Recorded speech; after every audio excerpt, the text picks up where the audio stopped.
everybody. So everyone's given us permission to record this boldly. No more regrets. It will not be scrubbed. Unscrubbable anyway. Okay, Mr. Saifuddin Hamjuri Samsuri, take it away. Okay. I'll first allow me to admit Nur Shafika. Okay. So now Shafika is joining us. Okay. Good afternoon, everyone. Hi. Hello, everyone. Hello. Hello. Hi. Hello. Hi, hello. Hello. Hello. Has everyone had lunch? Yes. Okay. You don't get a prize for guessing, but please guess anyway what I had for lunch. Um, Meat No, you pop. don't get a prize, but guess Me- anyway. What did I have for lunch? Huh? Meat pop.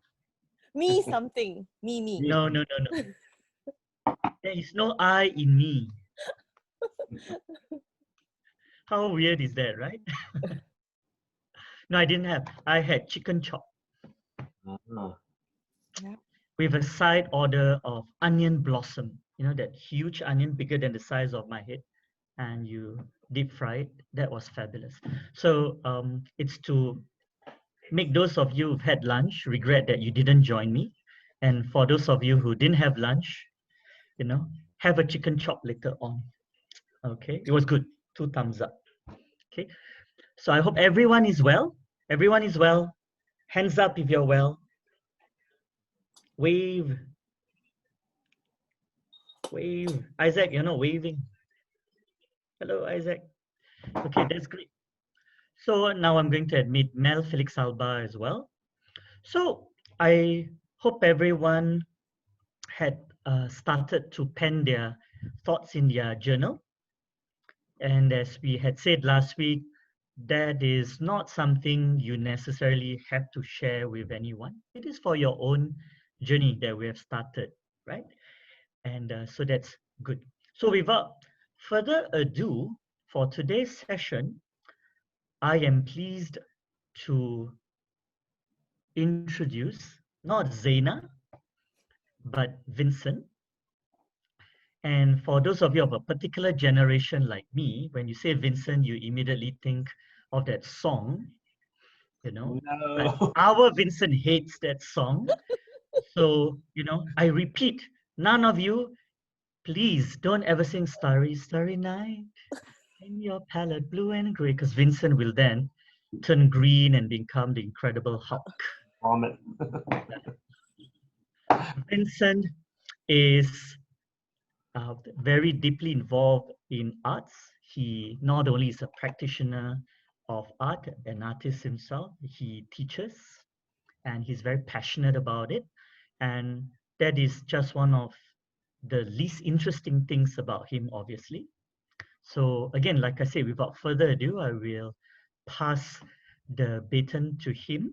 And speaking of baton, remember, everyone should have their little rose if you would like to do the equivalent of putting your hands up. So I have mine here. Yours is like a refuse here, you know. Huh? It's the size of your head. See? Because I like to throw things at people. Where are your So, roses? Yeah. So You got maybe your a roses. Show your round of roses. roses, everyone.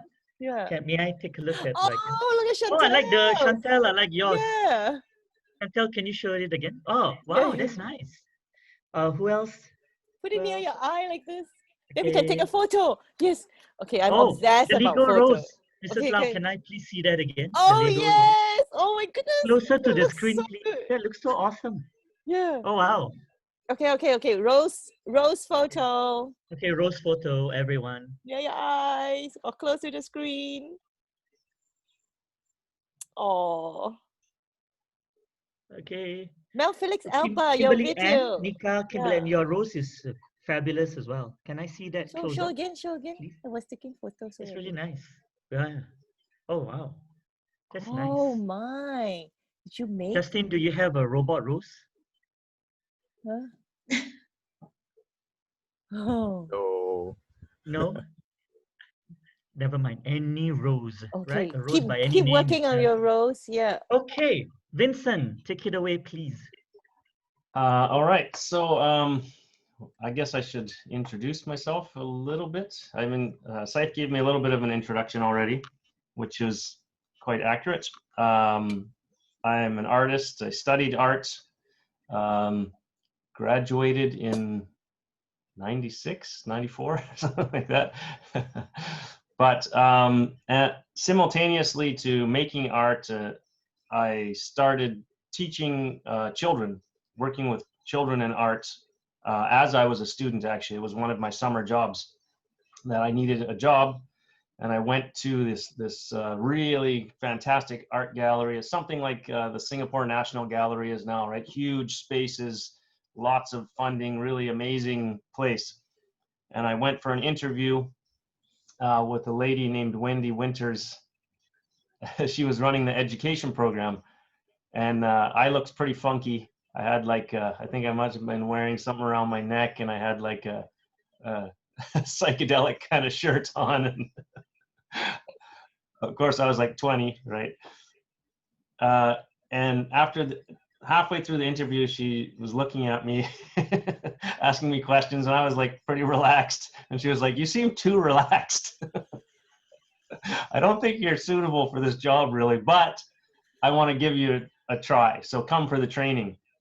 So I went for 3 days for training in their education program and learned some really interesting things about how to interact with young children and contemporary art, because this was a contemporary art gallery. So, you know, there's artworks there that are challenging for adults. There's traditional art. There's all sorts of things, right? So that was my journey into art education, one side of it. And after the first day, taking some 4-year-olds through and not being sure if it worked out well, but I found out that I liked working with kids. Like I thought they were hilarious, and they seemed to like me as well. And the feedback was good from the teachers, and yeah, so in the end, from that point on, it just felt really natural. I never envisioned myself as a teacher, as working with children in that kind of a way, as in that position of being a teacher, until I stumbled into it like that out of necessity. And you know, that's kind of how life goes as you're trying out different jobs and finding. I was a construction worker before that, by the way. My whole family comes from a construction background, building, you know, oil refineries and stuff like that. So I grew up on a construction site, really. But I was always interested in making and in art, so that's why I ended up studying art. So I was we were discussing actually Saif and Bernadette and Ping An just before you guys came in about Bernadette sort of prompted me to think about, you know, something that from my experience that might be relevant to you, and coming up with maybe simple directions or steps that you can take in wherever you are, in your community, in your school, in that kind of a place, when you're thinking about, you know, what can I do in the world to affect things in a positive way. So around that time, not long after when I was just graduating, I met a lady from this town I was from, which is the middle of Canada, a place called Regina, Saskatchewan. And it's very low population, but a very high population of North American Indians. So this lady I met, her name was Danielle.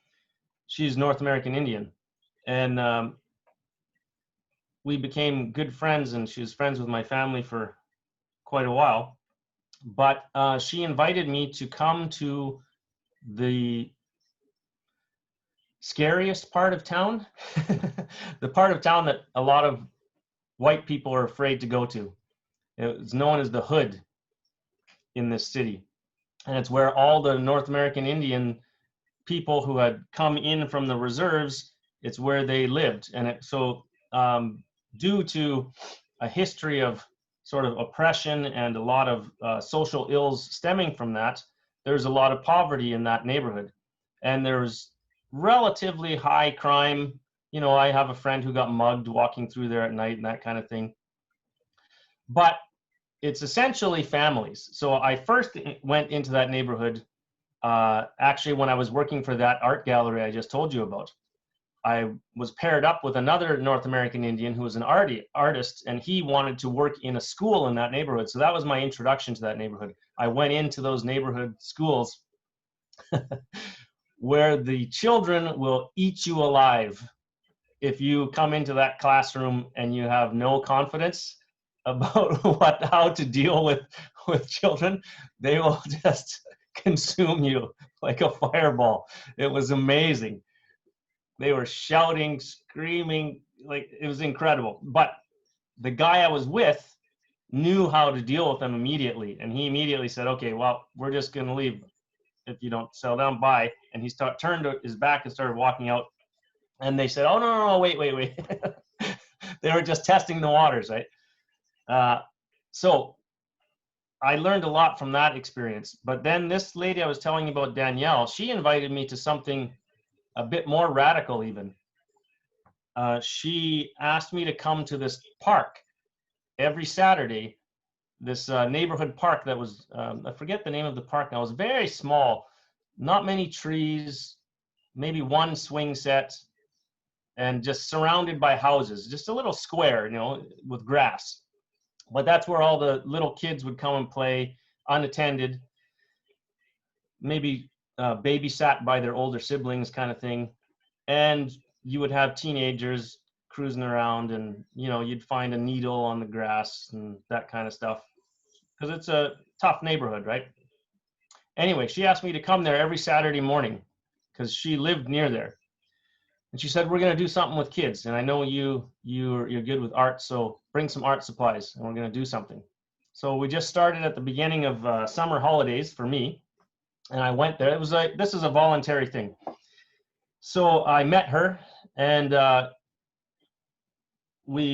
it was early morning, like 8 in the morning. There's no one there, so we sat down, and she wanted to say prayer, because she's North American Indian, so prayer in their culture is very important, asking the Creator for assistance.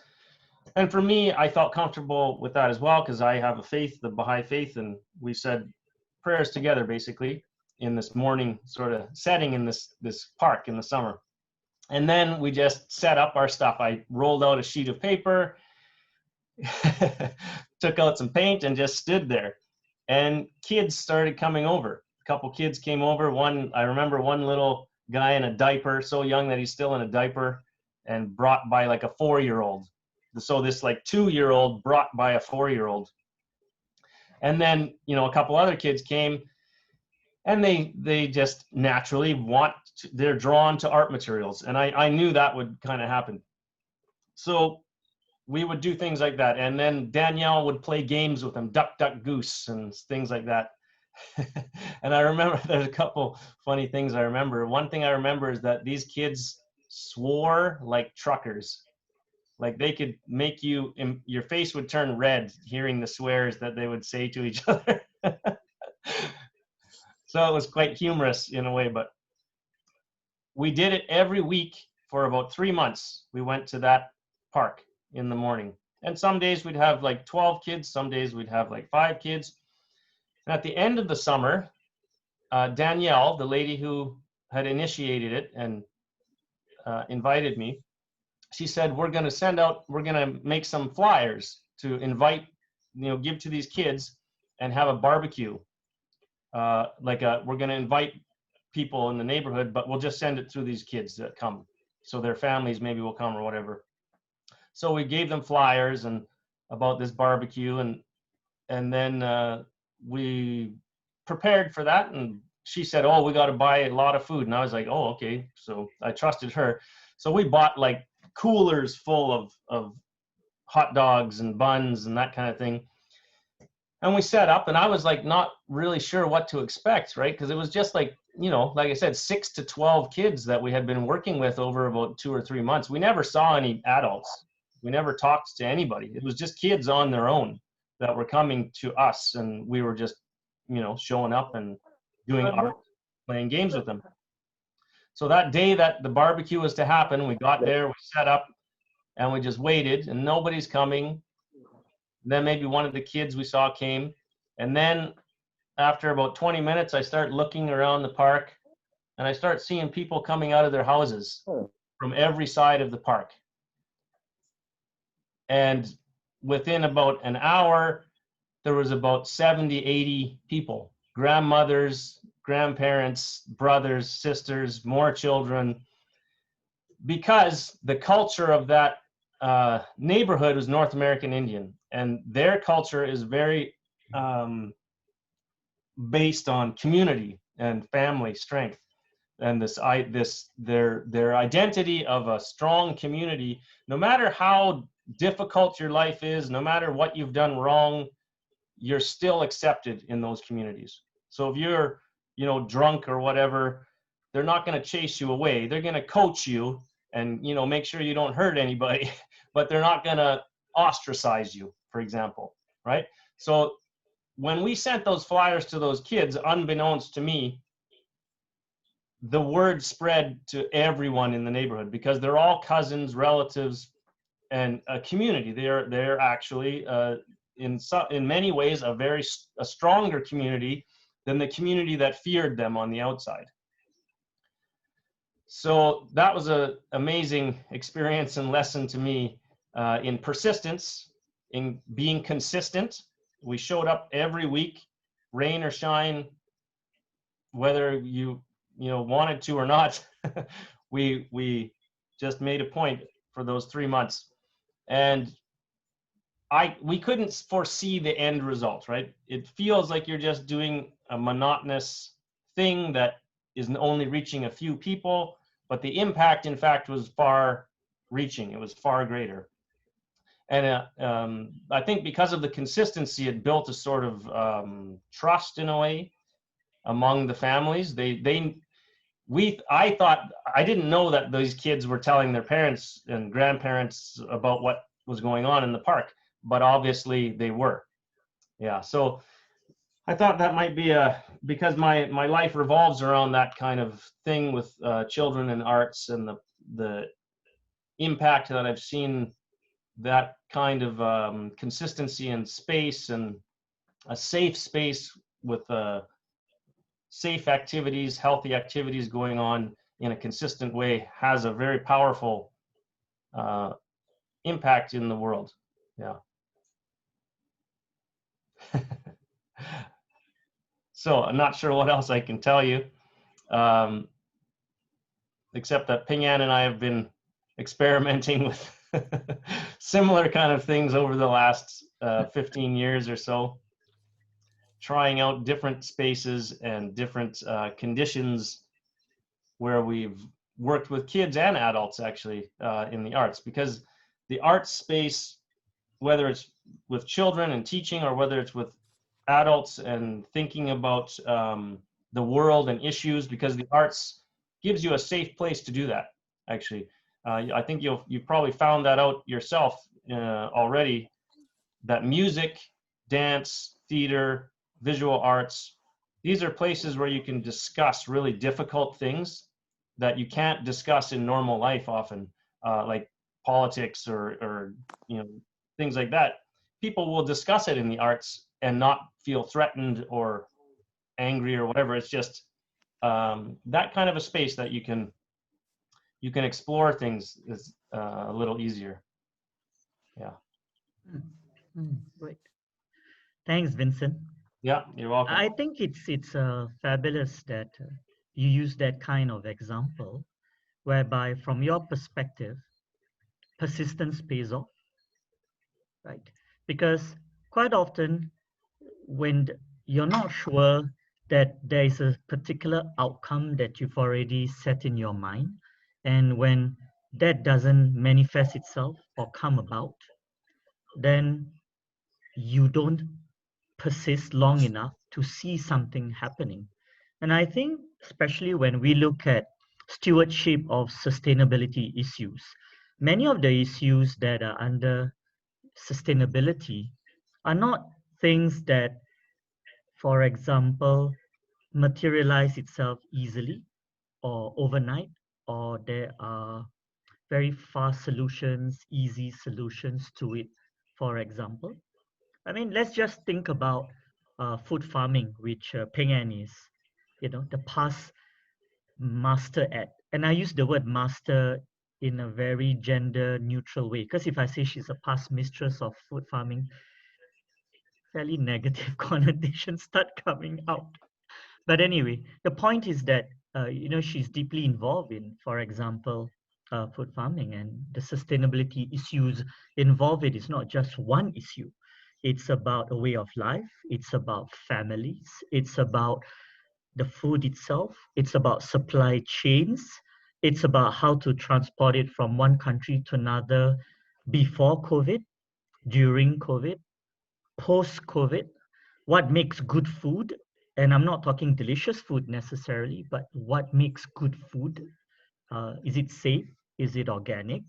There are plenty of non-organic food which are safe as well, and plenty of organic food which in a sense is not necessarily good for you, in the sense that it could be too expensive, so it's not good for your pockets, for example. So I wanted to just raise those kind of ideas, that persistence pays off, because in a lot of the things we look at, and I think all of you see that as well, right? It's not necessarily the outcome that you're expecting, the outcome that you hope for. And even when many of you are still studying, obviously, I think the journey is one of learning rather than studying per se, because even when you go through exams and tests and more exams and more tests, that's certainly just stages in that journey of possibilities. At every stage, it is not necessarily the end game or the end of the journey, I think. Another point, I think, which is quite interesting from what Vincent was talking about, is how we often are not culturally sensitive enough to the context we are living in, the environment we're living in, the very societies that we live in, right? I mean, Vincent was talking about native Indians who are there as part of the society, and the very fact that how they approach activities, how they approach the equivalent of a cookout, a barbecue, a picnic, is different from how others would see it, for example. And I think that in itself, that cultural sensitivity goes a long way in many of the sustainability issues that we look at, for example. What I mean, well, perhaps when you talk about deforestation, when you talk about land clearing, somebody looks at it through the lenses of politics, right? Oh, we must be green, we must protect forests, we must do this, we must do that, we must be in line with the UNDP Millennium Goals, blah, blah, blah. But for somebody else, they're thinking about, yes, but you think my community likes doing that, right? I mean, perhaps they have no other choice, for example. They have to think about livelihoods, etc., etc. So one side is not necessarily altogether wrong, and another side is not necessarily altogether right. But we can only look at those kind of issues with richer understanding if we therefore are a lot more sensitive to the environment, the society you live in, and the culture that we live in. And therefore, I'm deeply grateful until the second session that we have uh, our youth stewards who come not from one, not two, but three different countries. And even within each country, we come from different milieu. We come from different parts of the society as well. So I really think that enriches our interaction. So that's it for my rambling bits, as always. And please feel free to jump in, and I would love to hear your reactions from you guys. In other words, time to unmute. Mrs. Lau, Abigail, Chantel, Shannon, and Ariana, Amir, Arif, Morven, Yeah, Marivic, because Benedict. Vincent is here for us today. Uh, So we were talking about spaces and places. We have already recorded the half an hour session, and you can look at it for under the pedagogical provocation library. So we won't go into the principles. So we have half an hour remaining only, 1 hour, right? Yeah. One. Yeah. So today we are really hoping to hear much more from all of you. We might have to do what we did last week, listening to everybody. You know, if everybody can take maybe 5-10 minutes, we have that, so that we can deep listen to what is that thing that is inside you, your core. Right? Let's get to the core, right? That you're just burning to want to do, to respond to address, whether it's for yourself or another person or nature, Maybe we don't need to go through round the screen. Whoever has this burning desire to share it, right? Just put up your peace rose or your hand and just go at it. Let the others hear it, and then maybe we can kind of speak around it. Or, one of Vincent's gift to us today was really about creative choices at whatever age group, right? Whether it's a child, and why you do what you do. It's one of the 4 W's, right? What you do, why you do what you do, So it's about making something, right? Anybody has this burning thing that's inside you that you say, I want to make something. Marawick, you want to have a go, Marawick?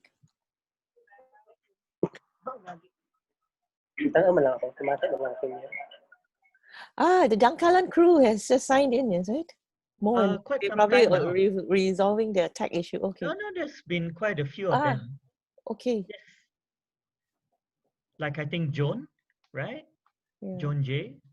Anybody, like, Janelle. do you have something that it doesn't have to be big, that's why we say, but it has to be burning. It's like you can't sleep, you can't, or if you go to bed, the next thing you wake up, that's the first thing on your mind that you want to.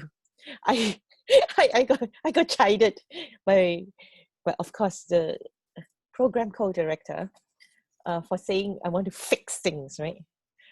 Yeah. So what's the problem? And then you go about fixing it. That's me. No, I merely reminded you that I was the one who to chided. go into the old paradigms and the old parameters. Yes, they're not problems to solve. Yes, but I still want to fix them. Yes. So do you have something like that drives you, right? If you can engage that, want to raise, right, for people to think about, to this is a very, very, very safe environment. Probably you realize that by now, right? It is public. Now that we've made them very aware that you cannot unscrub what you say. You cannot unscrub what you say, but nothing is being held against you, and that's right. Nothing is going to be held in a court of law, And let's face it, right? You can just tell anybody that was your evil twin who was on Zoom. Or you were 20 and you were very relaxed. Exactly. Relaxed. Yeah, too relaxed. And you were goaded by 5 very responsible adults.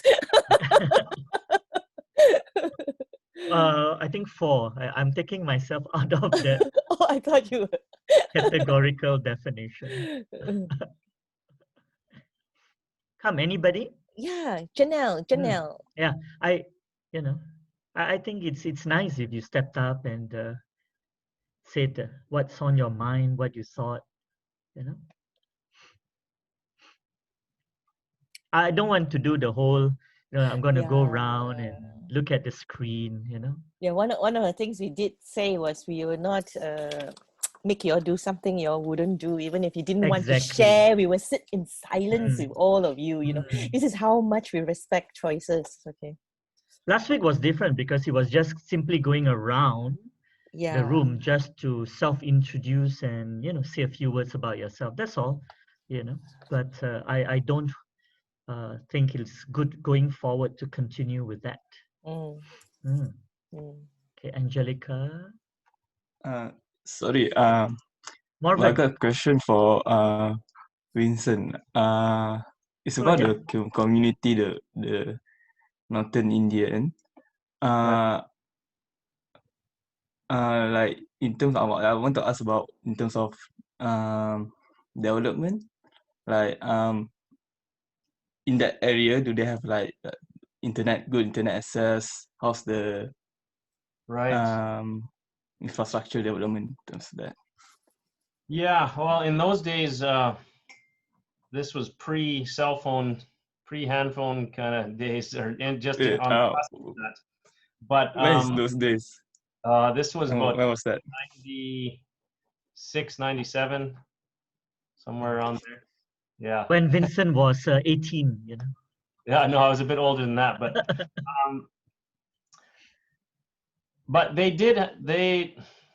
it was a very poor neighborhood. So most children, yeah, did not have a computer at home. Even, you know, computer was around at those times. Like I was using computers in school, but most people didn't have personal computers. But if you think of it in terms of television, like cable TV or whatever, that kind of thing, it would have been, yeah, no, this was a very poor neighborhood. Like most people don't have their own vehicles. They have to walk. You see children walking by and they're in oversized clothing because they can't afford clothing. So it's hand-me-down clothing or clothes that they got from the Salvation Army kind of thing. Yeah. So that real, quite extreme poverty in that neighborhood that we were in. There was some community support structures, though. There was a friendship center, which is a very common thing in Canadian cities, the Indian Friendship Center. So it's kind of like a community hall where certain programs are run, but not much support other than that. But the real support there, the hidden support, are the families themselves and their identity as a community. That is kind of something that I think most Canadians don't even know exists, that their culture, their sense of unity amongst themselves, even if they're struggling through social issues, is still very, very strong. And a lot of the times, that's how they survive, is they pool their resources together and they help each other. When one family doesn't have enough money for food for their kids or diapers or whatever, the next door neighbors, the next few houses, they will help each other when they can. Yeah. In fact, that this you'll find pretty fascinating, because I got to spend some time on reserves as well, and I got to sort of eavesdrop on conversations where I was the minority, sort of observing and listening in on a culture, like a secret world, right? And getting their worldview. So they were talking about how the larger culture, the larger society around them, what they value. And they had come to the conclusion that they value money above everything. And this one young man who had been raised in the sort of the traditional culture and hadn't really lived in the city, he couldn't believe it. He was like, how can that be possible? Like, you mean they would rather have a fridge than help their brother if they needed help? And they were trying to explain it to him, and he was like, it doesn't make sense. So their worldview really, really is based on a type of prosperity that is not monetary. It's not like a conventional view of the world. Their view of prosperity is really based on service. If you are, you know, you've heard the word brave, right?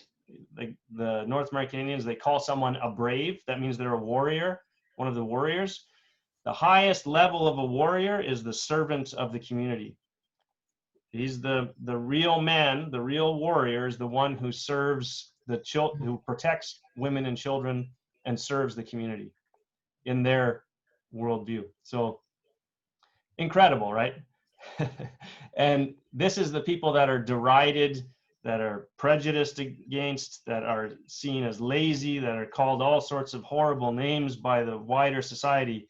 But this is their hidden knowledge that they carry with them through their suffering, and has allowed them to survive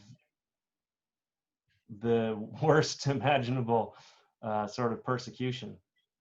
And now they're flourishing, actually. They're growing in number and in education and in influence in the world, which is a great thing. And their culture is still has survived. I went a bit further than your answer, your question, but it's made a great impression on me. And yeah.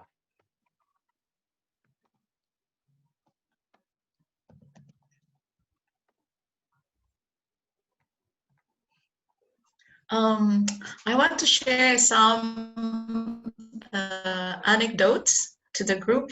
Can you hear me? Yeah. I had a friend who is an artist, Vincent. She is really a born artist. She does charcoal, acrylic, oil painting. And I disconnected with her since 1996.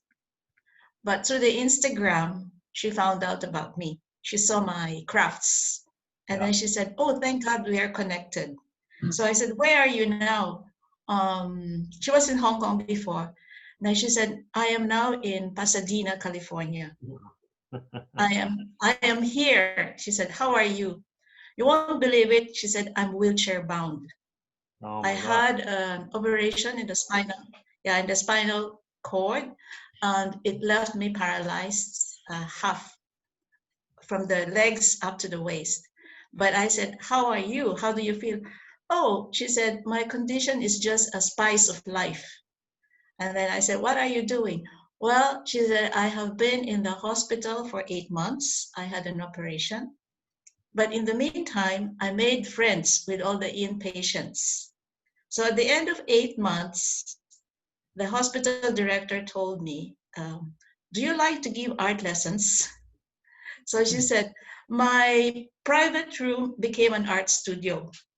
So she said, now I'm teaching, whatever. She said, not necessarily painting. I try to discover the dominant ability. When I discover that dominant ability, I work it out from there. And now she said, instead of me being cared for, I am the one providing caregiving to these people. She said, you cannot imagine, one of the patients is soprano in her earlier days, and she was trained by Pavarotti.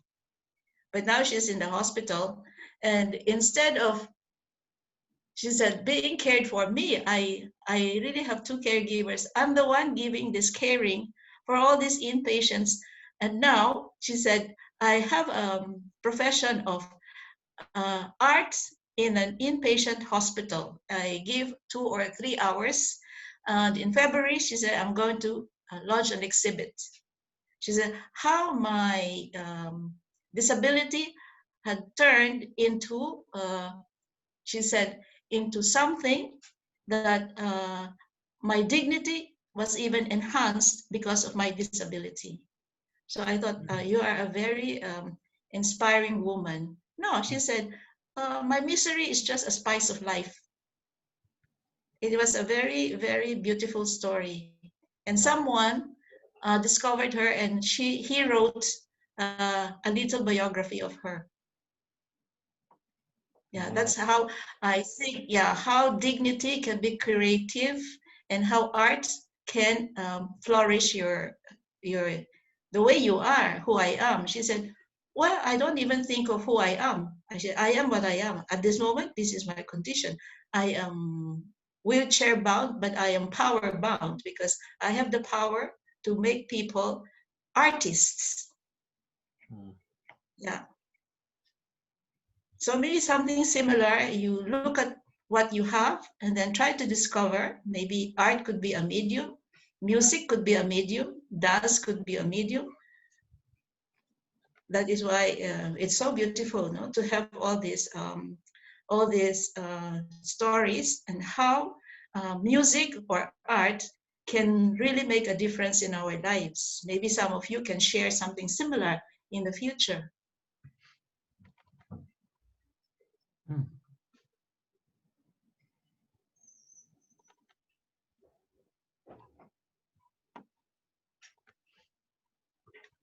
Any reactions to that? Anybody else?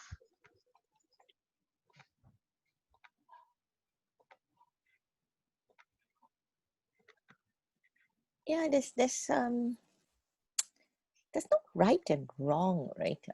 As Vincent had said, where when there's a safe space and you can discuss difficult things. I think that's quite interesting. I started my art journey only when I was really 30 years old, after I had a first corporate journey, right? After graduating from Cambridge, and I was trained as a chartered accountant. So really in a suit, going into London, number 1 London Bridge with Pricewaterhouse, you know. And then 3 years of that, 3.5 years, and another 2 more years in Boston. And I was doing pre-IPO NASDAQ work. And it hit me that something was empty, really, really deeply empty inside.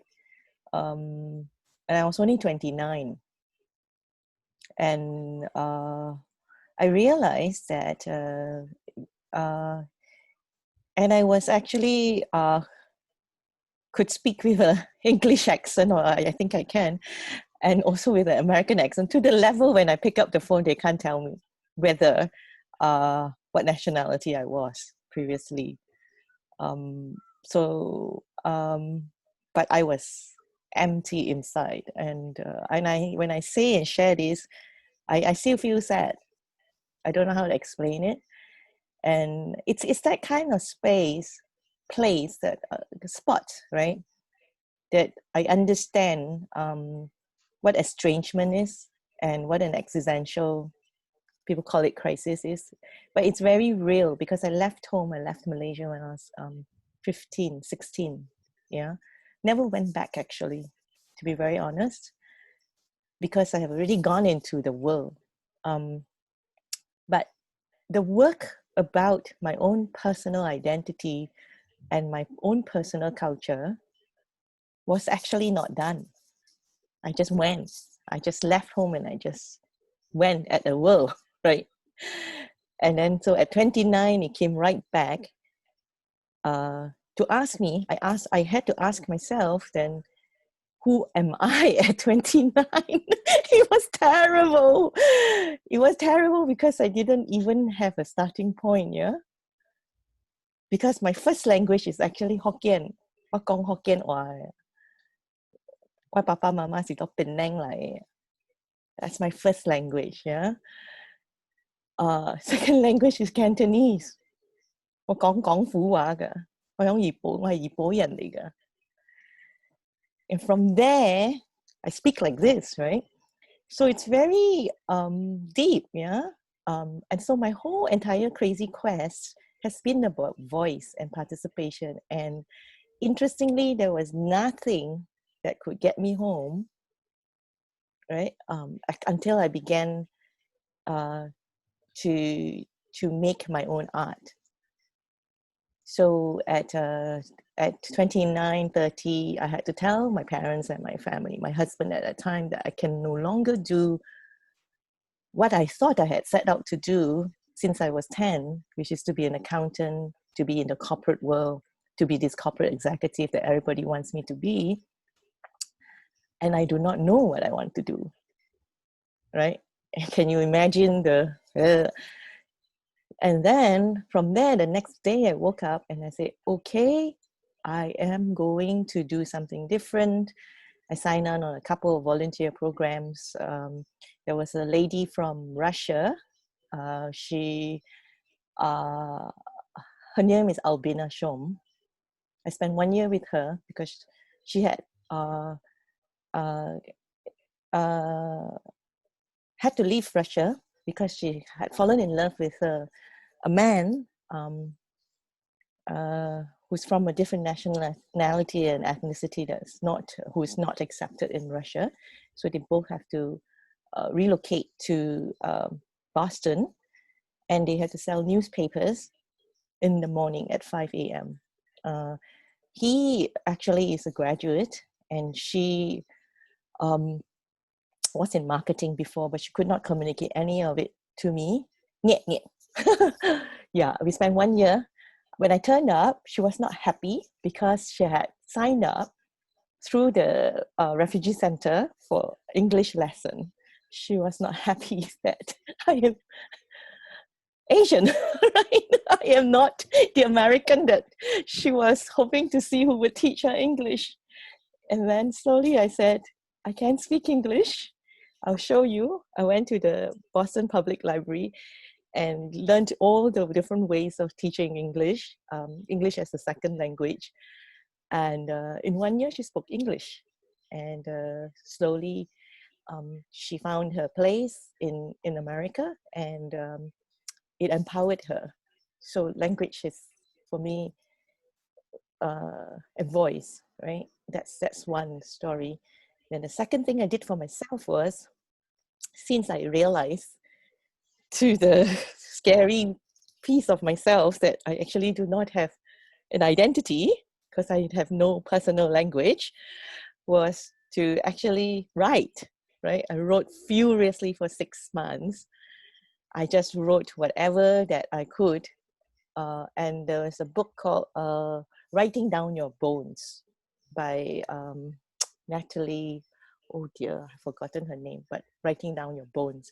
It's a very good book. So it's a simple book, and with little exercises that different writing books have. And another one, I just started. So journaling is very important. And this is why one of the work that we did, Vincent and I do together, was always to empower voice. We went to the schools. We had the spoken word school project. Same thing, a year we dedicated to the primary 5 girls in Canossa Convent. Yeah, and essentially we did something like this again, to dare to put your voice, which is going to be your presence, onto a piece of paper to make it tangible, and daring to do that. And it's not easy. So that's why we said we would not make anybody say anything if they're not ready to share anything. And silence and the respect of that silence and that space, I think is perhaps one of the most powerful lessons that we can ever leave for your life as a stewards, of the future or of the present. Because as Bernie has also reminded us on the first session, there is a dictatorship of noise. Silence it's another book by John Cage that anyone should read. And then I discovered contemporary art. So then I didn't want to go to any more of those fancy schools. I had enough. I would not have even stepped into any of those schools at 29 because I've had enough,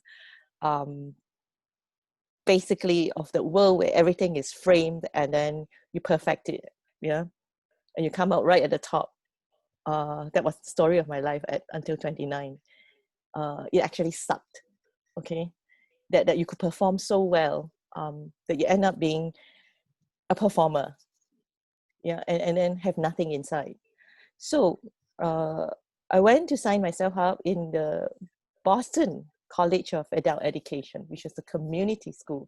And it was really inspiring for me because they have this book where then they have a lot of different programs and different number of teachers, artists who are then art teachers like Vincent, and they will offer their programs and courses, and then you sign up.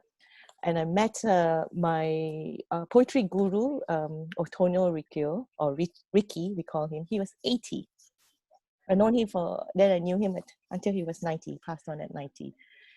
But for 1 year and a half, I turned up. He turns up together with a group of writers every week. That's all. That's what I mean by the story of Vincent's continuity, persistence and consistency. He turns up, he travels from Rhode Island, he turns up, he's 80, yeah? Imagine this. We went through winter, summer, spring, summer, autumn. He turns up and he gives us one assignment every week. And every week we come back and there are 10 of us reading our one assignment that we write for him.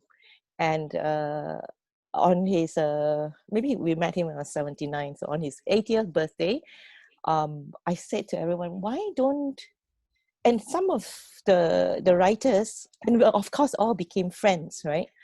Because you're sharing something so deeply from inside.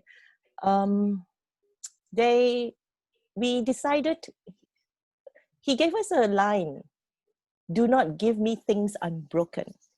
So maybe this is our second assignment. Do not give me things unbroken.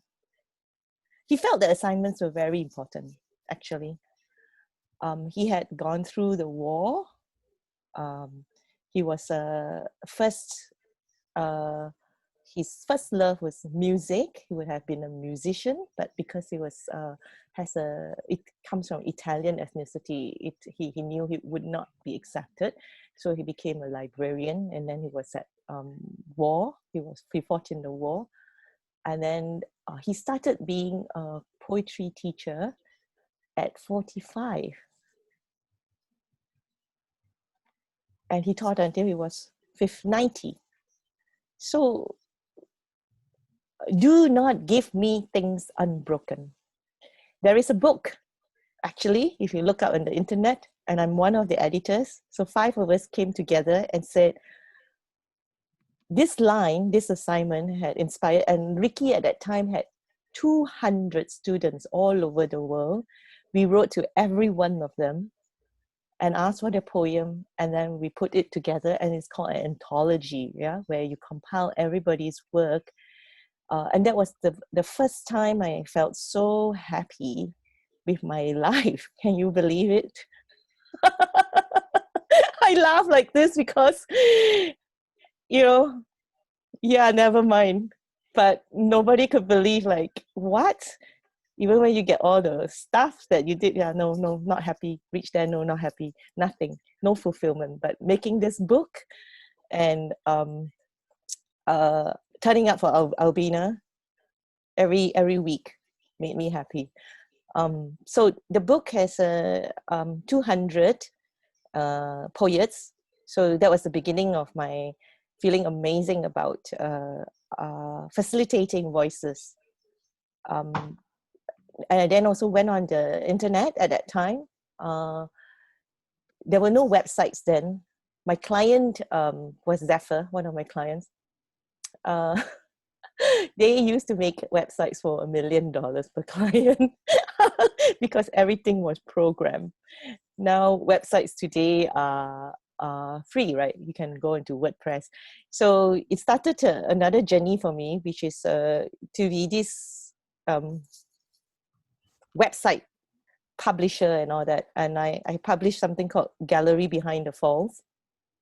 So understanding gallery and all that, but what was driving it was the need for my voice to be to have an authentic and concrete participation, right, in something I cannot even articulate. So then I wrote until nobody could bear reading any of my stuff because it was coming so fast and furious, and it started unscrambling itself. The structure started to unscramble. It refused to actually conform to the normal way that writing is written. So then I signed up for another program where I met Bridget Watson, whom Vincent knows as well. She is a contemporary artist. Well, she's a painter, and she paints abstract art. She also ran the drawing classes. So this is the power of artists, yeah, Vincent, the story of today, isn't it? The power of artists and power of art in community and society. And it has very deep deep reaching consequences or positive impacts. So abstract art for me became a total fascination, making drawings and stuff like that as well, because it was a completely new world for me, and it freed me. It freed me from all those textbooks that I've had to, really download and almost regurgitate, right? But didn't know how to speak it, right? You can download a lot of stuff, you can compose a lot of stuff, but until you know your why, it really is not saying anything. Yeah. Silence is actually better even. So knowing how to do something technically, it's not completion yet. Mm. Not knowing is also not completion yet. Yeah, Saif, over to you. Yeah. I also respect the law of the rose. Yeah. No, I wonder, so in this group, right, amongst our youth stewards, how many of you do art? How many of you consider yourself artists? How many of you are interested in art? How many of you would love to do something dealing with art, but thus far, for various reasons, have not started on that journey? Right? It's basically the same question. I just spliced it into 4 different ways. Anybody? Like you like folding paper and doing Japanese origami. You like painting walls. So anytime you want to renovate my house, I have free labor. But seriously, I mean, so Navita. many of you here. Navita is ready. Navita? Oh, Okay, hi, for Navita. hi. So the question you asked, right? I love to draw. I love to I love to do the cartoonist. Basically, I love to draw all the cartoon emojis, and I actually doing some models in my house and do the cartoon lah. If they got any wall free, I just go and draw the cartoon and I just paint it there. And my house look like a cartoon emoji already. Nice. So when I feel so sad or stressed or anything, I always go and draw to relieve my stress, or even any happy also I will go and draw one. This way my emotion I will show. Right. So it's one Can of you, my can you share with us some of your emojis? We would love to have it at being now shared. it's Yeah. It doesn't have to be now. maybe but next I will show all my sketchbooks. yeah. And don't forget, under Zoom, there is screen share. So, for not just you, Navita, anybody else, you want to show us, your sketches or your written pieces, whatever, feel free to do so. All you need is a rose. Signal to me, and then Next time I bring the rose. Actually, I didn't bring the rose today. no problem. Yeah. Never mind. By next week, all of you will rose to the occasion. Sure. Okay. So thank you, Navita. Share with us the next time. So she draws emojis. How about the rest? Hello, can you hear me? Yes, Justin. Hi. Yeah, I just want to share that I wanted to be a writer, and I used to write a short novel and do arts. That's nothing related to what I'm studying today. But because that when I was in 6th grade primary school, my parents told me that all of those things doesn't make money. So it kind of forced me to change my ambition to study those courses that makes money. So even though that time I wanted to become violinist, I was learning violin that time, but then due to my poor academic performance, I have to stop that, and then I never continue. So I start learning music again when I was in Form 4. Form 4. Because music is what release my stress. Yeah. So but the past experience that makes me think that music is not like, maybe it's just my opinion lah. Music is not allowed to be a kind of work, so I just keep that to myself, and then I just play music to myself. I only performed once, which was last year, because due to the Hari Merdeka, the Independence Day, my teacher forced, they accidentally heard that I know the ukulele, so they forced me to play that on stage. Yeah, the experience was amazing. Yeah, I can just tell that. Oh, Is there a okay. recording of your performance? I think I lost the recordings. Can you do one for us? Can you do one for us? Remember, we are supposed to have a band. Oh yeah, we can think of. Yeah, do one for us, because we can publish it. You know. My guitar skills, my ukulele skills, very not very good. So Remember last week I said when somebody says they're not good, it probably means they're pretty darn good, because this is the modesty of human beings. Yeah, I'm speaking honestly lah. I'm not really good lah. Just that Oh no, modesty is you know that. Yeah, I picked this up last year and I just whack at it. Okay, I have this expression called I just whack it, right? I just download the stuff, the score from the screen, and then they had pictures, right? I just put my finger where it is, and then I just sang. Yeah. And she's recording. I So she's a recording artist. already. Yeah, I redistributed already. It's Yeah. unscrubbable. One of my regrets last night was unscrubbable already, because I suddenly realized it's distributed already. So I was telling everybody we have 5 names, right? I've taken one. We have 4 remaining, and this group should come up with a band name, and we can just basically publish our voices. You know? Yes, absolutely.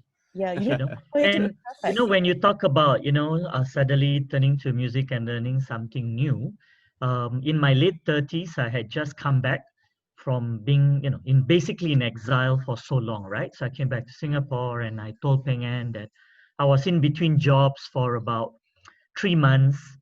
Basically, I was on paid leave, and I've always wanted to learn the guitar, because like you, Justin, I learned the violin when I was in primary 1 to primary 6, so for 6 years. But it's a school CCA, so it was never to make money. It was just to make sure I don't do drugs, right? And basically learn something else. So, you know, in my late 30s, I took it upon myself to enroll for a class, and did, you know, lessons. And at the end of it, unknown to me, there was actually a graduation lesson, as in like you have to perform in front of complete, you know, strangers again. I won't say, you know, that everyone, you know, enjoyed what I played. And again, this is modesty and honesty all in the same breath. But the reaction was positive, in the sense that everyone is very encouraging, and, you know, everyone basically said, yeah, you know, pursue your dreams, and so on and so forth. So I think that is also something very useful for us to remember, and especially for this program. This is what the places of possibilities and journey of possibilities is all about. It's never too late to do something new. It's never too late to revisit something you've always wanted to do, but for various reasons you could never do it. It's never too late to pick up something again that you've done and stop halfway, right? And in today we're talking about the arts, but obviously in many other ways as well, right? Sports, for example, maybe you've always wanted to play badminton but ended up playing tennis all your life, but now you want to change. Why not, right? You've been doing yoga all your life, and suddenly, hey, what's all this Pilates thing, right? Try it. Well, nothing wrong. For example, right? You've been living near the sea all your life, but never learned how to swim, right? Tomorrow, go and buy a pair of goggles and swimming trunks and appropriate swimwear, and go and do it. Right. So I think, you know, Justin, thanks for that story, because I think that tells everyone, you know, go and do it. And Justin, go and write your novella, right? Ping An has a publishing company under her stable, so we can publish. We can publish your book of poetry, every one of you.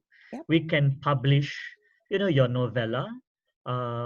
We have one of our interns, a full-fledged poet, who's not on this channel, but hopefully you'll get to see him in one of these And that's how I sessions. got to know him.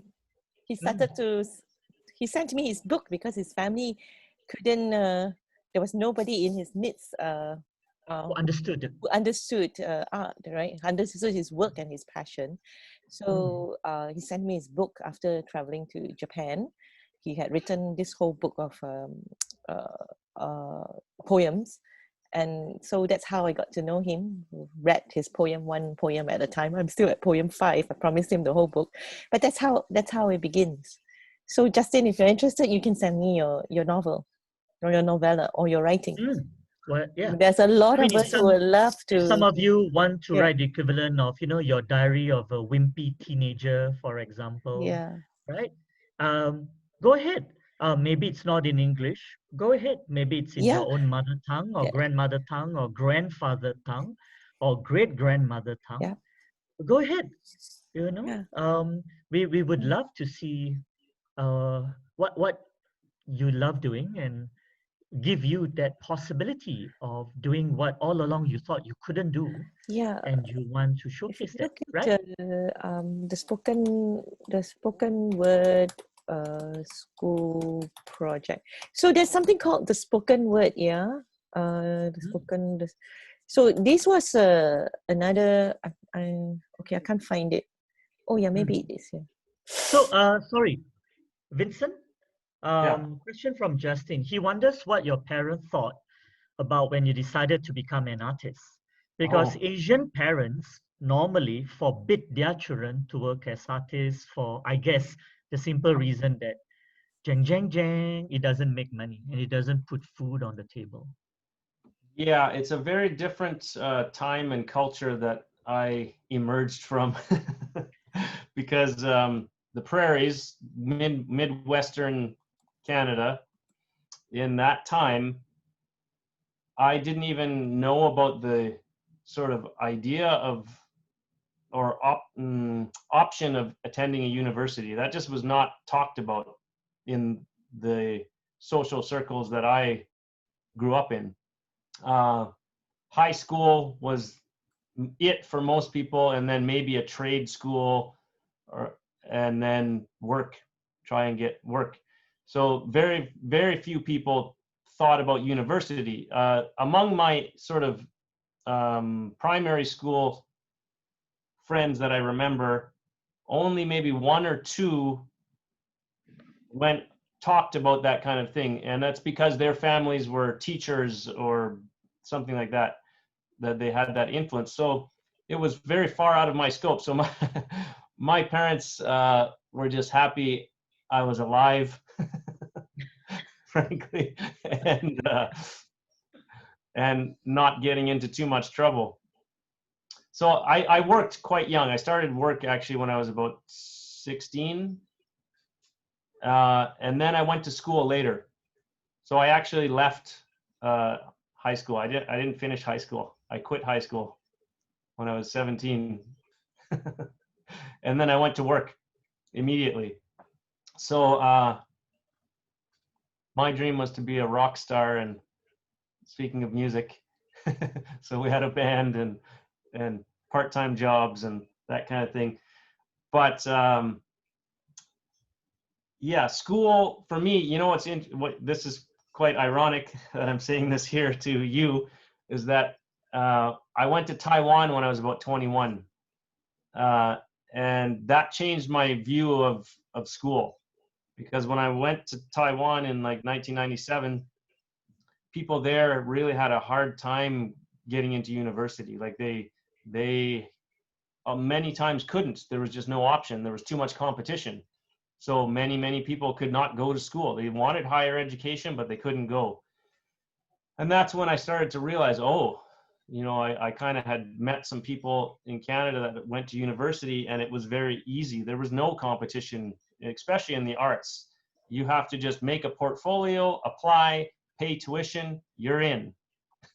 It's like there's no competition to get into art school, really. There is a little bit, but if you do a little bit of work, you can take advantage of that, and it's not too expensive. So that really, Asia, I have to thank Taiwan for changing my perspective on higher education and how lucky I was to be able to do that when I went back.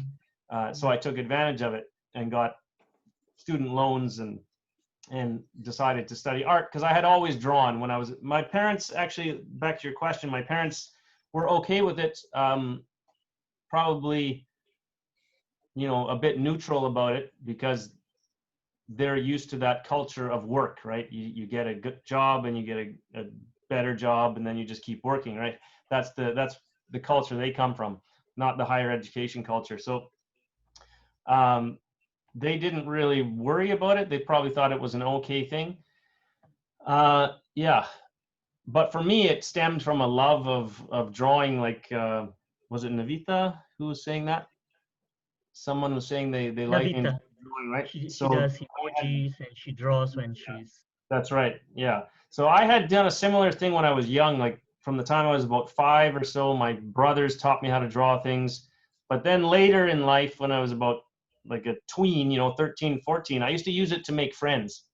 I used drawing as a social tool, because I would draw crazy things for them, right? Like killer toilets and killer tomatoes. I remember there's a series, machine gun toting tomatoes, that I used to draw for some reason. My friends loved it.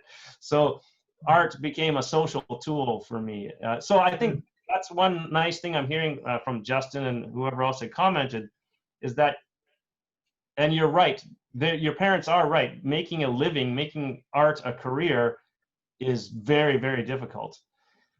The majority of artists in whatever genre teach. They teach and they make art. Very, very few make it to the highest levels where that's all they do is music or art or dance or whatever, right? That's really the top, like, 2% of anybody on earth who gets into the arts, right? So it's challenging. And they don't tell you that enough in school. They don't teach you enough about business, the business side of surviving as someone in the arts. So that's the hard lessons you have to learn outside of school in the arts, is that it is actually a business if you want to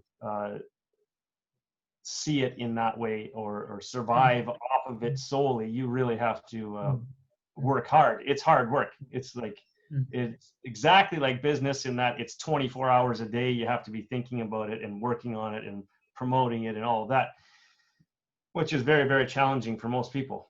So like I said, most people end up working other jobs or teaching, and in order to keep making the arts, or they just leave the arts, like they go into something else.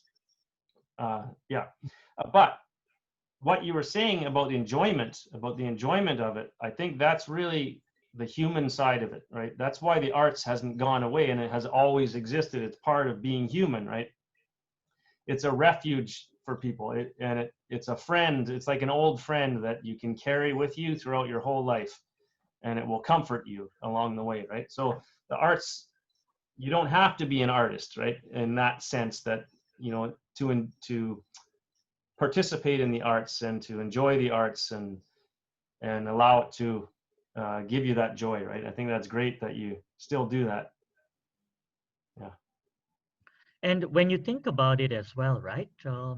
Many of the oldest forms of proof of human existence is through the artwork. Just Google and you'll see Paleolithic era, pre-Jurassic era, right? These are all the artwork on caves, for example, right? On the walls of caves.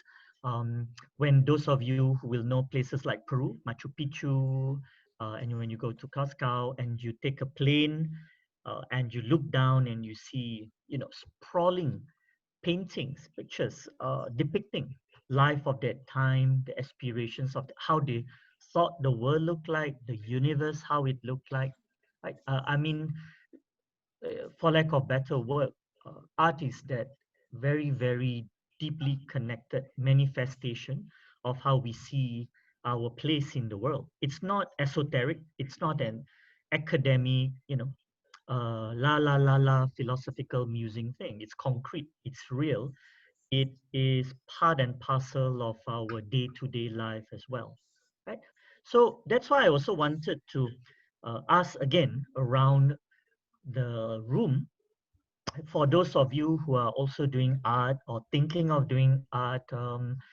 We have Navita, who's been doing emojis, Justin, who's been performing ukulele and writing novella. I don't think I'm wrong to think that the rest of you be doing something as well. Can I Anybody? share something? Sure, Marivik, of course, with pleasure. But then this is just an hilarious art experience for me lah. I do love drawing when I was 15 years old, I guess. I love to draw names and then expressing my emotion in drawing people's name. And then this one time, I have a crush on a boy in my high school. Oh. And then during that whole year, I guess, I draw his name frequently. And then if I didn't see, if I'm not happy and I'm not in a mood because I didn't see his smile to me that day, then I will draw something like what we call thunder around his name, and then something like that to express my feelings. And then if some other days, if I see him smile to me, that I draw loves around his name. Wow. Just to express my feelings toward him. But then I didn't show that to anyone. Then I leave the book full of his name at school, and then it was found by my other friends. Then the whole school know I had a crush on that boy. Then I was very what we call embarrassed. Embarrassed since the day, and I stopped drawing people's name. I will remember the moment of the darkest moment of me having a crush on a boy that don't even like me. Did you ever get to talk to him, that boy? Yeah, his class is just beside my class. Oh. But then, yeah, I stopped drawing since then because I keep on remembering the experience of. Well, my personal response to that immediately is go get a crush on somebody else and draw new material. I mean, it's to me, right, such a wonderful story, and you have absolutely nothing to be embarrassed or ashamed of, right? And you Think are about it. so brave to share it with us. Thank you. Thank you so much. There's so and that's much why to me, courage it's in really that. nothing for you to be embarrassed or ashamed. In fact, you've shown more bravery than the rest of us. And again, really, whether or not you have another crush on somebody else, go and draw, Lucky boy, oh my goodness. But then he's so dumb. But then he's so dumb, he don't accept me. Yeah, then he's sorry. Then he eats his loss. It's always him, not you. Yeah, always him. Yeah. Girls. Okay, this one now I take it back. If he's not part of the solution, he's part of the problem. He's definitely the part. You see, the boys are nodding here, the girls are nodding here. Maravik, you got to draw again. Okay. And you can draw our again, names. Draw our you can names. collaborate with Navita. She can do the emojis, the emojis. And Amir is speaking already. Amir is like going to thumb. We are like wanting to thumb people already who showed that book and who also non-violence. I forget. I practice non-violence. Yeah, no thumping. Saif will thump. So amazing. please, Maravik, draw again. Yeah, will you draw again? That would be fabulous. After today, will you draw again? Yeah, I will try. Write whose name? Tell me, write whose name? First name that you will draw. Oh, we're not asking who you have a crush on. The guys all look I know. She's looking now. She's looking. Right? including Vincent. You know, he's looking very expectant. Like, you know. I will write with the name that starts with an M. I spy with my little eye a cute boy starting with, you know. Write your name. Will you honor us with your drawing of your own name in full? Sure, sure. I will show it next week. Ah, fabulous. Brilliant. Thank you. And put You're welcome. everything there, all the hearts, all the thunders, all yeah, because we're whole human beings, so we have all the validity of every single emotion. Yeah. And then after that, So throw we- all the Navita's emojicons in there. Then after that, Justin will write something, and then suddenly you jump into the music, and then just like we have our band label already. And by the way, I'm obsessed about making money for the arts, with the arts, with conscience. Yes, Vincent will always say. With There's conscience always money and to be made somehow. yeah. Right? No, So it's anybody not. else who's got a good story or good project they want to share about the arts? Someone? I see so many names, so I don't want to call it out. Right? But I will now, if I'm forced to. Look at the names I have on screen. There's Abigail, Jerome, Morven, Chantel, Amir Arif, Mel Felix Alba, Isaac Wu, John J, right? Vince, Nika Kimberly, Junel, Nur Shafieka, Sumuye, Angelica, Felrose, Reg Hanus. Anybody has a story or project or an idea they want to share? 6 o'clock.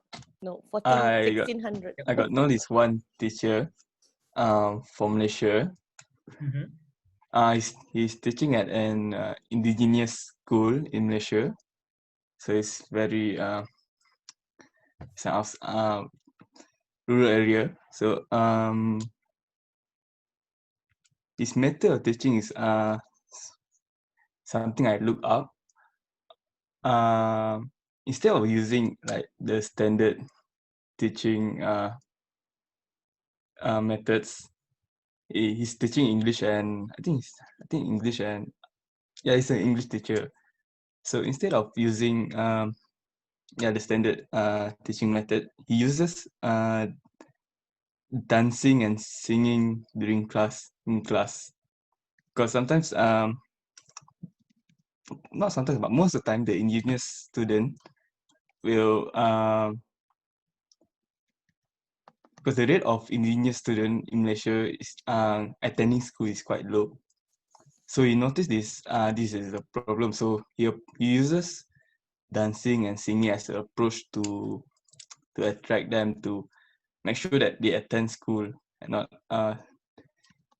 continue skipping it and stop. So yeah, like I think it's similar to Bernadette's story, is it, about how the teachers why arts are important. And yeah, I think yeah, that's a story that I wanted to share. Thank you, Melvin, for that. Right?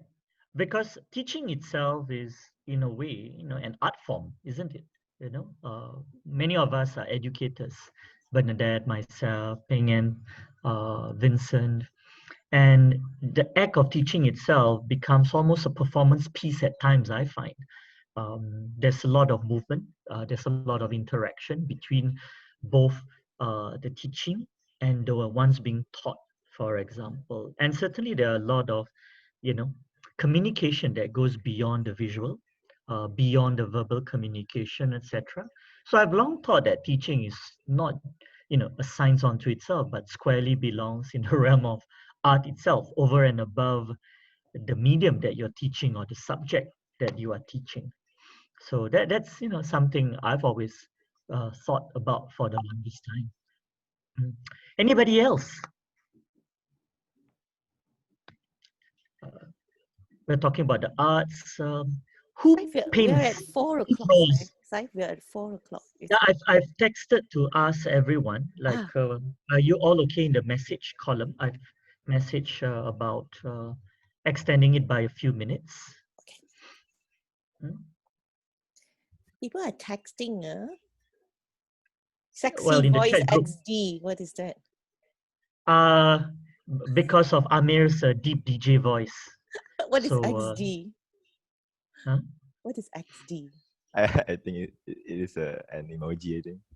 Oh, like that? Yeah. No. Sorry, Remember? wrong generation. Never mind, Yeah, never mind. wrong Delete, delete. generation. Yeah. Janelle is the Nabita one will who draw can it play for us the next time. guitar. XD. Yeah. So what?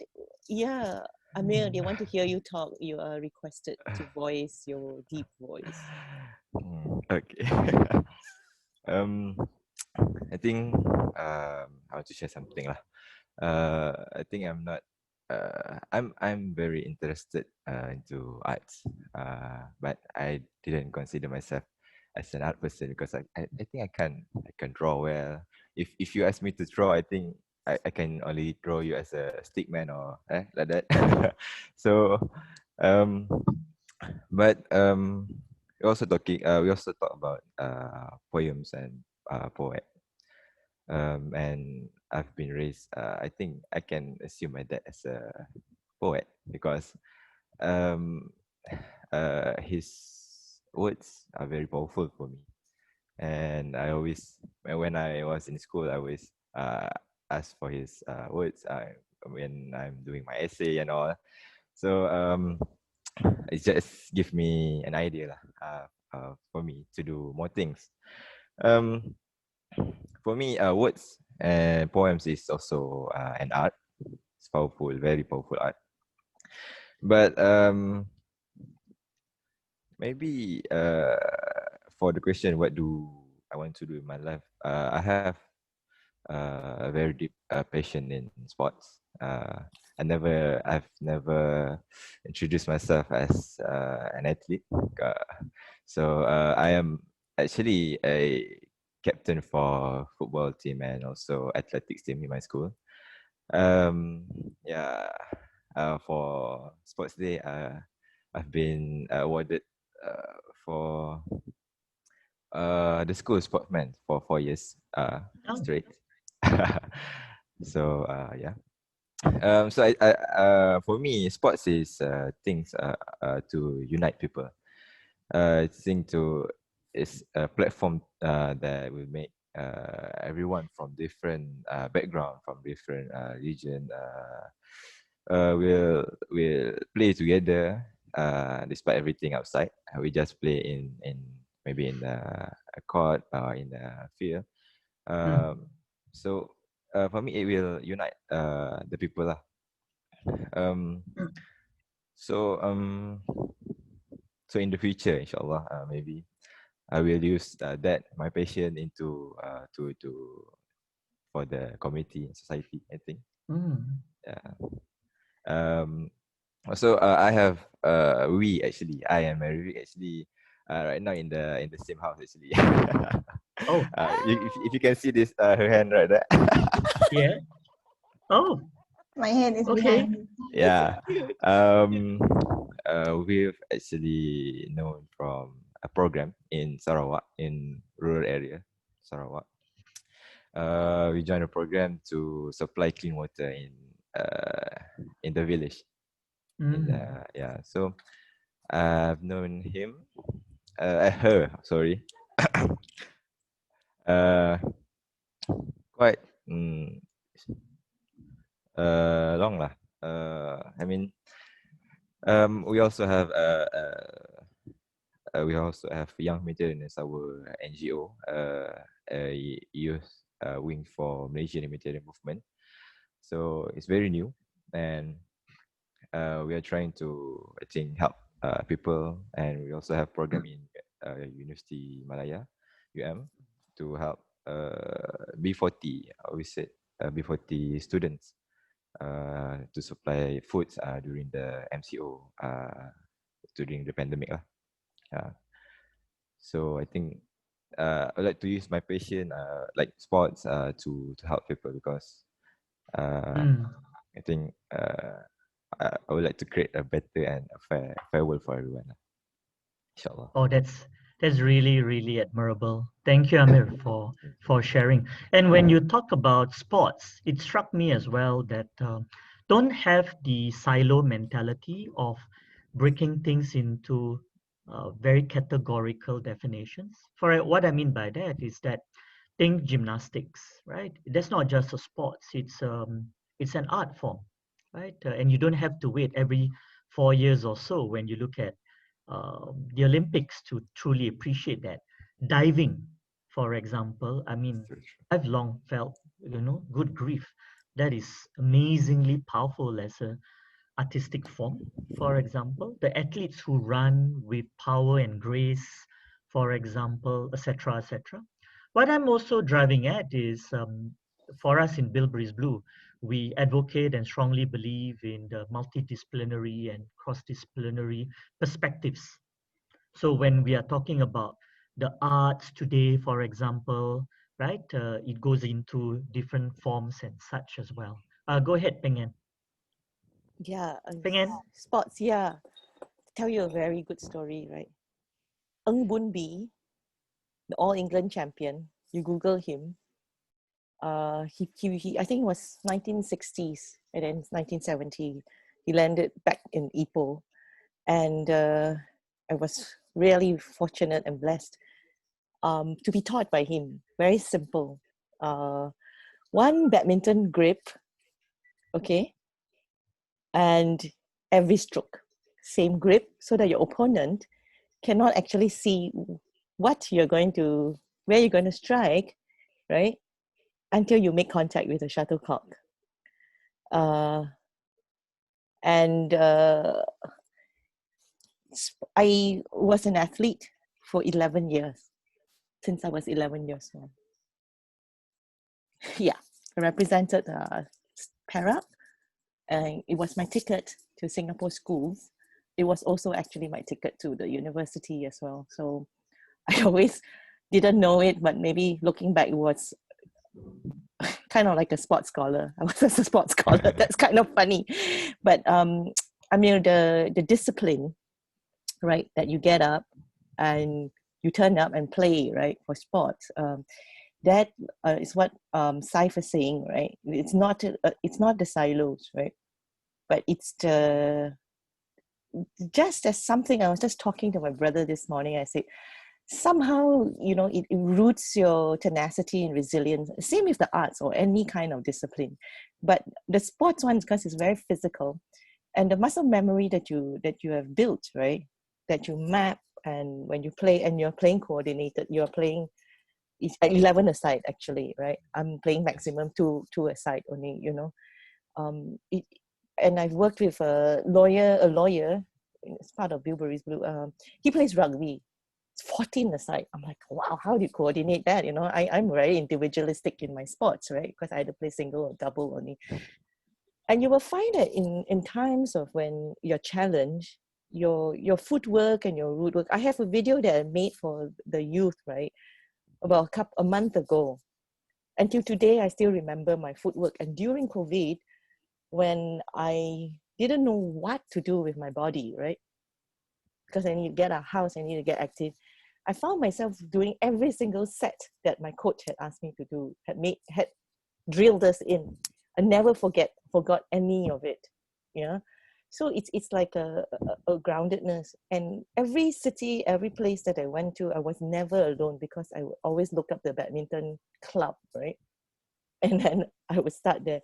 But the transmission of the gift of Ng Boon Bee, right, was that he was a coach that did not make us feel terrorized.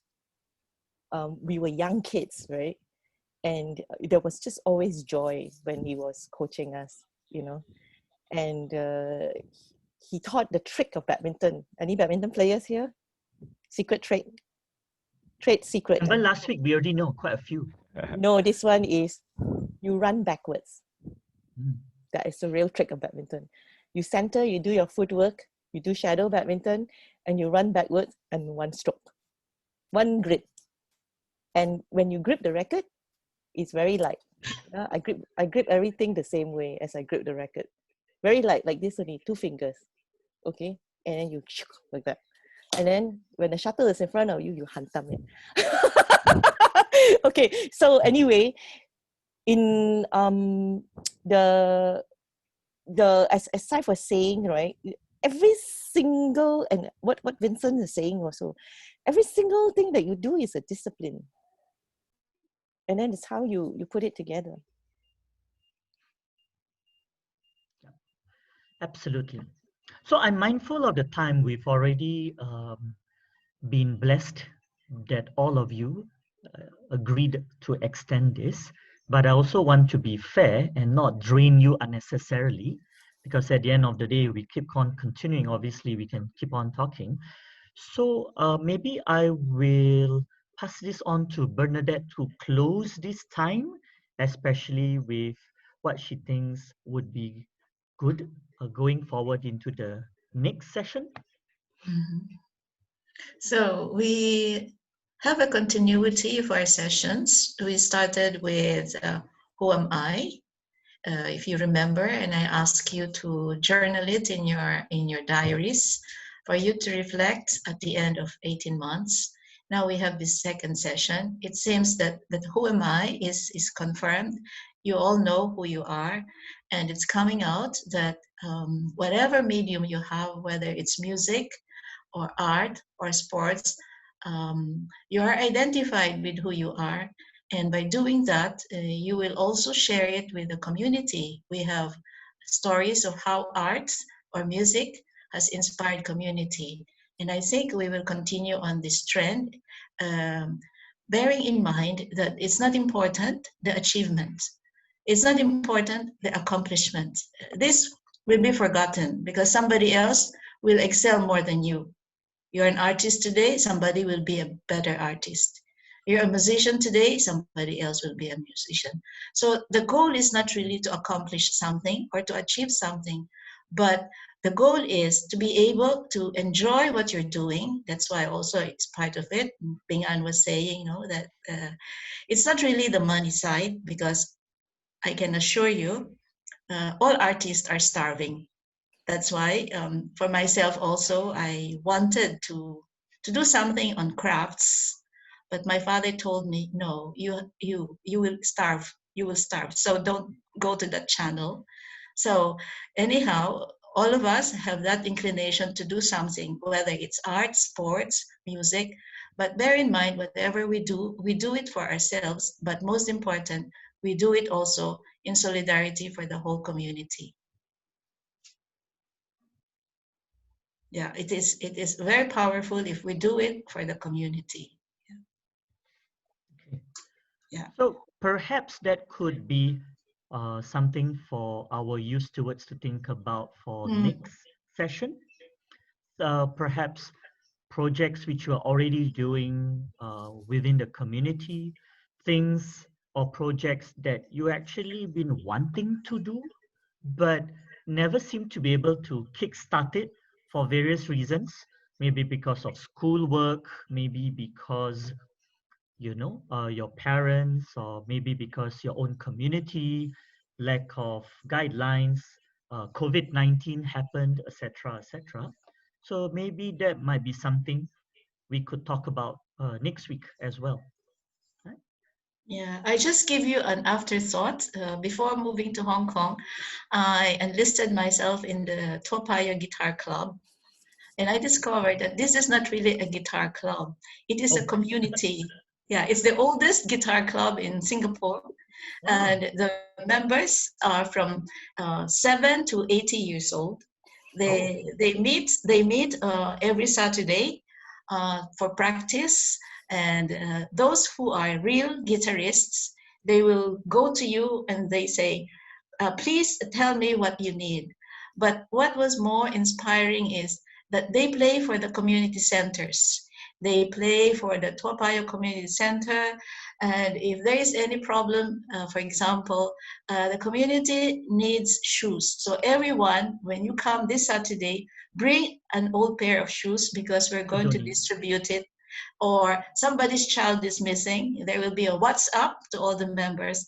Please help identify. So the Topayo Guitar Club, on the surface, is a guitar club, but beneath it is a community service. That's what I say, you know, that behind the enjoyment of being taught how to play classical guitar, the overarching mission was to help the community.